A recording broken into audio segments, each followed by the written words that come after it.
Cool. So now that was ESC1. Yeah. Now let's talk about what is ESC2.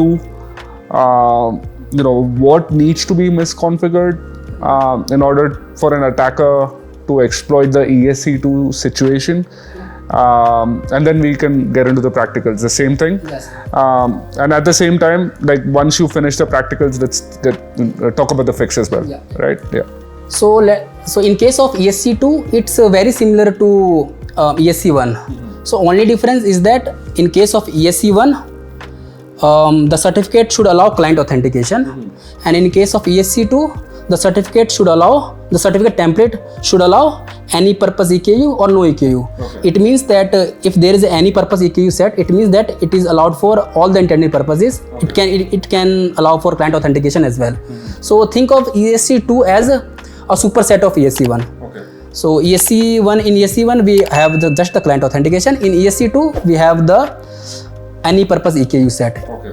As the name suggests, is any purpose, it can be used for client authentication. Okay. And other requirements are same as for ESC1, which is the first requirement is the low privilege users can enroll in the certificate. Okay. Second requirement is that a subject the enrollee can supply a subject alternative name. Okay. And the third one is we talked about is that it should have the EKU set is the any purpose EKU. Okay.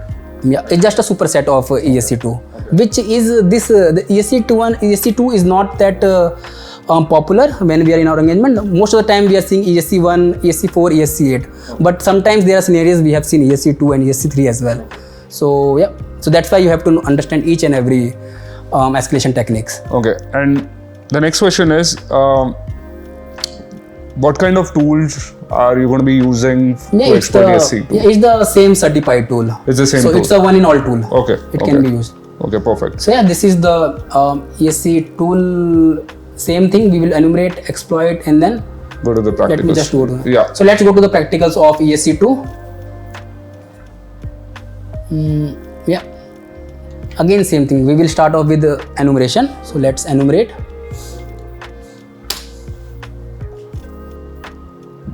Okay, here.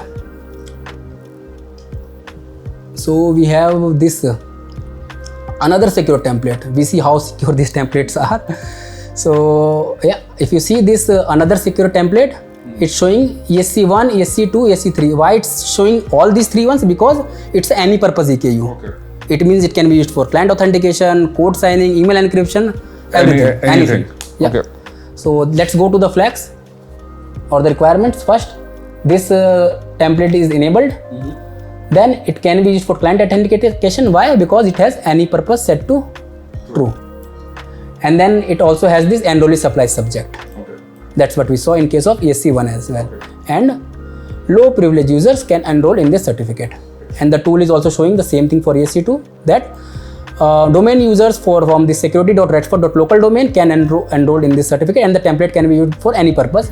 We are going to use for client authentication and getting the hash or the TGT of the domain administrator. So that's the enumeration part. So the commands will be same.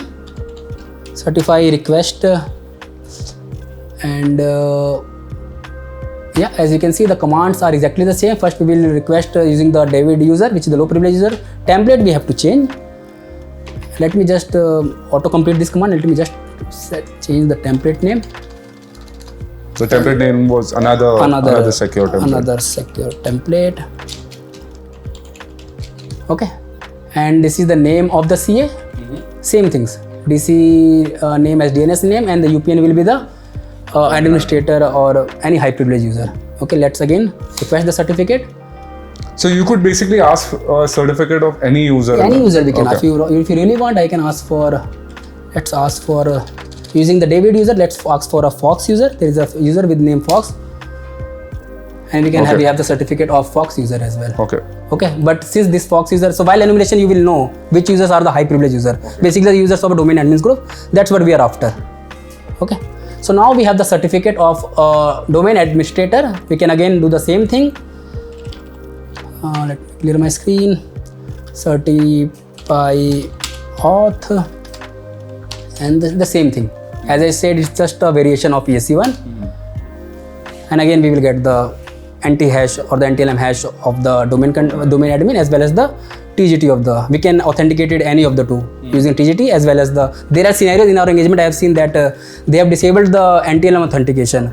So at that time, instead of using this anti-hash, you can use the TGT using the Kerberos Ccache, authentication. Ccache file, right? Ccache file, and you can just do any operation as domain administrator. And there are times when you convert that to .kirby and use UBS as well, right? Using this, correct. Using this cache file, we can, if you are going on a Windows system, you can just change this to a okay, sir. Ticket converter. I think I misinterpreted. Yeah, using the ticket converter, you can convert the cache file into TGT, which is the Kirby file. Yeah. Okay. So yeah, I think let's go to the prevention. Yeah. So now let's talk about the prevention. I think you'll give a practical itself, right? Yeah, actually I have not prepared for practicals, but since we are going with the practicals, then let me just directly show them. Yeah, sure. Yeah. I thought that I will show them via slide, but since we are... it's much easier. Yeah, it's much easier and easy to understand how they can just... Now, this is specifically important for sysadmins, right? Yeah. So again, let's go to the certificate authority, which is the domain controller in our case. What we can, I think it was another secure template. So this is the one. Again, let's look at the properties. So same things, I think as I said, it's a variation.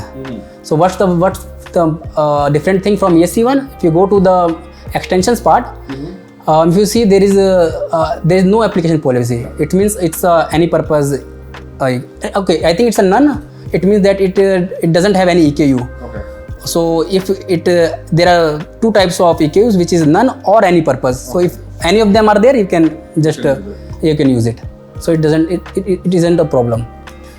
So yeah, again, the best thing you can do if you look at the security, we can just remove this.